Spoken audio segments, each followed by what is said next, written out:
Matthew chapter 17. 6 days later, Jesus took with him Peter and James and his brother John, and led them up a high mountain by themselves. And he was transfigured before them, and his face shone like the sun, and his clothes became dazzling white. Suddenly there appeared to them Moses and Elijah, talking with him. Then Peter said to Jesus, "Lord, it is good for us to be here. If you wish, I will make 3 dwellings here, one for you, one for Moses, and one for Elijah." While he was still speaking, suddenly a bright cloud overshadowed them, and from the cloud a voice said, "This is my Son, the Beloved. With him I am well pleased. Listen to him." When the disciples heard this, they fell to the ground and were overcome by fear. But Jesus came and touched them, saying, "Get up and do not be afraid." And when they looked up, they saw no one except Jesus himself alone. As they were coming down the mountain, Jesus ordered them, "Tell no one about the vision until after the Son of Man has been raised from the dead." And the disciples asked him, "Why then do the scribes say that Elijah must come first?" He replied, "Elijah is indeed coming and will restore all things. But I tell you that Elijah has already come, and they did not recognize him, but they did to him whatever they pleased. So also the Son of Man is about to suffer at their hands." Then the disciples understood that he was speaking to them about John the Baptist. When they came to the crowd, a man came to him, knelt before him, and said, "Lord, have mercy on my son, for he is an epileptic, and he suffers terribly. He often falls into the fire and often into the water. And I brought him to your disciples, but they could not cure him." Jesus answered, "You faithless and perverse generation, how much longer must I be with you? How much longer must I put up with you? Bring him here to me." And Jesus rebuked the demon, and it came out of him, and the boy was cured instantly. Then the disciples came to Jesus privately and said, "Why could we not cast it out?" He said to them, "Because of your little faith.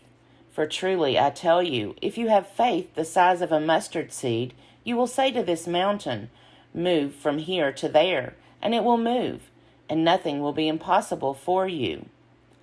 As they were gathering in Galilee, Jesus said to them, "The Son of Man is going to be betrayed into human hands, and they will kill him, and on the 3rd day he will be raised."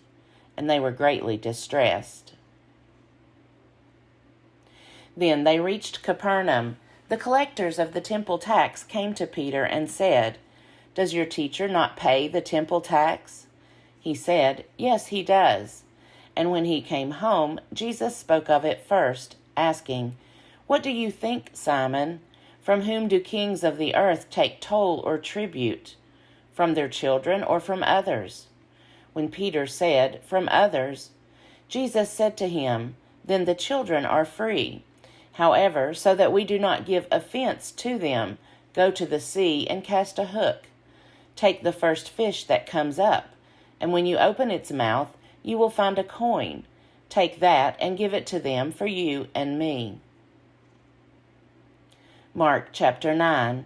And he said to them, "Truly I tell you, there are some standing here who will not taste death until they see that the kingdom of God has come with power." 6 days later, Jesus took with him Peter and James and John, and led them up a high mountain apart by themselves. And he was transfigured before them, and his clothes became dazzling white, such as no one on earth could bleach them. And there appeared to them Elijah with Moses, who were talking with Jesus. Then Peter said to Jesus, "Rabbi, it is good for us to be here. Let us make 3 dwellings, one for you, one for Moses, and one for Elijah." He did not know what to say, for they were terrified. Then a cloud overshadowed them, and from the cloud there came a voice, "This is my Son, the Beloved. Listen to him." Suddenly, when they looked around, they saw no one with them any more, but only Jesus. As they were coming down the mountain, he ordered them to tell no one about what they had seen, until after the Son of Man had risen from the dead. So they kept the matter to themselves, questioning what this rising from the dead could mean.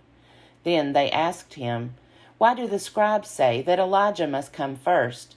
He said to them, "Elijah is indeed coming first to restore all things.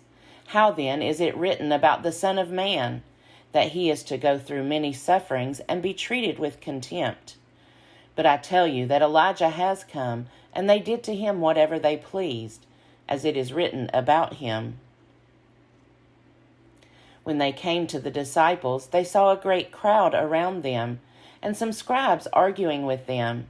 When the whole crowd saw him, they were immediately overcome with awe, and they ran forward to greet him. He asked them, "What are you arguing about with them?"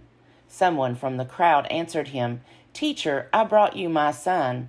He has a spirit that makes him unable to speak, and whenever it seizes him, it dashes him down, and he foams and grinds his teeth and becomes rigid. And I asked your disciples to cast it out, but they could not do so." He answered them, "You faithless generation, how much longer must I be among you? How much longer must I put up with you? Bring him to me." And they brought the boy to him. When the spirit saw him, immediately it convulsed the boy, and he fell on the ground and rolled about, foaming at the mouth. Jesus asked the father, "How long has this been happening to him?" And he said, "From childhood. It has often cast him into the fire and into the water to destroy him. But if you are able to do anything, have pity on us and help us." Jesus said to him, "If you are able, all things can be done for the one who believes." Immediately the father of the child cried out, "I believe, help my unbelief." When Jesus saw that a crowd came running together, he rebuked the unclean spirit, saying to it, "You spirit that keeps this boy from speaking and hearing, I command you, come out of him and never enter him again." After crying out and convulsing him terribly, it came out, and the boy was like a corpse, so that most of them said, "He is dead." But Jesus took him by the hand and lifted him up, and he was able to stand. When he had entered the house, his disciples asked him privately, "Why could we not cast it out?" He said to them, "This kind can come out only through prayer." They went on from there and passed through Galilee. He did not want anyone to know it, for he was teaching his disciples, saying to them, "The Son of Man is to be betrayed into human hands, and they will kill him, and 3 days after being killed he will rise again." But they did not understand what he was saying and were afraid to ask him. Then they came to Capernaum, and when he was in the house, he asked them, "What were you arguing about on the way?" But they were silent, for on the way they had argued with one another who was the greatest. He sat down, called the 12, and said to them, "Whoever wants to be first must be last of all and servant of all." Then he took a little child and put it among them, and taking it in his arms, he said to them, "Whoever welcomes one such child in my name welcomes me, and whoever welcomes me welcomes not me, but the one who sent me." John said to him, "Teacher, we saw someone casting out demons in your name, and we tried to stop him, because he was not following us." But Jesus said, "Do not stop him, for no one who does a deed of power in my name will be able soon afterward to speak evil of me. Whoever is not against us is for us. For truly I tell you, whoever gives you a cup of water to drink because you bear the name of Christ will by no means lose the reward. If any of you put a stumbling block before one of these little ones who believe in me, it would be better for you if a great millstone were hung around your neck and you were thrown into the sea. If your hand causes you to stumble, cut it off. It is better for you to enter life maimed than to have 2 hands and to go to hell, to the unquenchable fire. And if your foot causes you to stumble, cut it off. It is better for you to enter life lame than to have 2 feet and to be thrown into hell. And if your eye causes you to stumble, tear it out.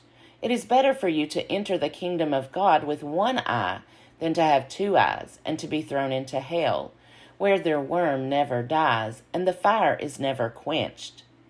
For everyone will be salted with fire. Salt is good, but if salt has lost its saltiness, how can you season it? Have salt in yourselves, and be at peace with one another.